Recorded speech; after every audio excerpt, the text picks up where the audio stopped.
And Messi, he totally deserves it because, first of all, he's won the most man of the matches this season in Europe in all games and World Cup, everything. He's won the most man of the matches in the leagues and all over Europe, 14 man of the matches. In the World Cup, he won man of the match in every round, including the semi-final and final. He's been the highest rated player, average rating, 8.28. No other player has above 8 this season. And he has the most assists in League One, 16. And goal contribution, he has 62 this season. Haaland also has 62. Messi scored 37, assisted 25. And then he won the Laureate Award, which is the most prestigious award, even more than the Ballon d'Or. Only ever footballer or only ever player from a team sport that has won it is Messi. And this was his second time. Usually Federer or Formula One drivers or Tiger Woods, like those kind of people win that award. Without Messi, Argentina would have exited in the group stages against Mexico, the 0-0 game. Like he broke the deadlock. Without him, they would have exited. They couldn't have qualified. But Man City, without Haaland, probably they could have gone on and won the treble.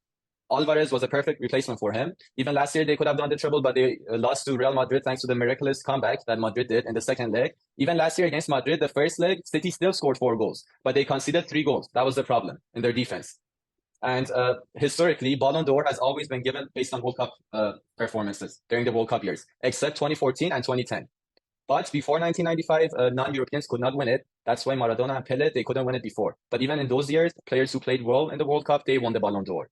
For example, in 2006, who won the Champions League? Ronaldinho. But where did he finish on the Ballon d'Or podium? In 4th position. Because Cannavaro, the captain of Italy, he won the Ballon d'Or. Buffon, he finished 2nd. Thierry Henry 3rd. And all of those players, they were in the World Cup final. And then in 1982, Paolo Rossi, he was Italian. He played terrible, except the last 3 games of the World Cup. He scored goals only because of those 3 games. He won the Ballon d'Or. Only because of those 3 games. And Messi, other than that, he's won League One. Okay, not that important, but still he won it. And then he won the Super Cup and scored in the Super Cup. Haaland, this year, he lost the Super Cup, the Community Shield. He lost it, and he didn't score as usual. And Messi, he won the FIFA the Best, the World Cup Goldenball, the World Cup Silver Boots. He had the highest ever goal contribution in the World Cup winning campaign with 10 goals alongside Maradona in 86 and Pele in 1970. And also he was the best playmaker of the year. And this year, everyone's going to remember that Messi's year will be iconic. Like, what do you remember this year? Like, what's Haaland's moment? His goal in the Champions League final, in the semi-final, like, not much. He just scored 1 acrobatic goal, like, I remember, but I don't even know against what team that was. Like, you can't really remember much from Haaland this season. And if it was only based on goals and assists, Messi would have had 9 by now, 9 Ballon d'Ors by now. And Messi had much more pressure on him, and he performed compared to Haaland.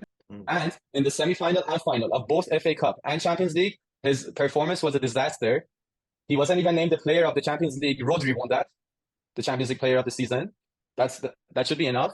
And Gundogan, De Bruyne, and Rodri probably were more clutch this season than Haaland. And as I said, he did not break the record for most goals scored in English top flight. It was only the record for the last 30 years during the Premier League season. In fact, there have been 15 other seasons that the players have scored more than 36 goals. The record, 60 goals belonging to Dixie Dean. Yeah. And Haaland's season with 52 goals is not even a top 10 season in goals scored. And his ratings, let me just tell you his rating. FA Cup semi-final 6, and then the final 6.4. Champions League semi-final 6.8. The second game 7.4. The final 7. And yeah, like City, they were the favorites even without Haaland. Yeah. Yeah. Okay, I rest my case. After listening to that, I think Haaland shouldn't even be in the top 20. You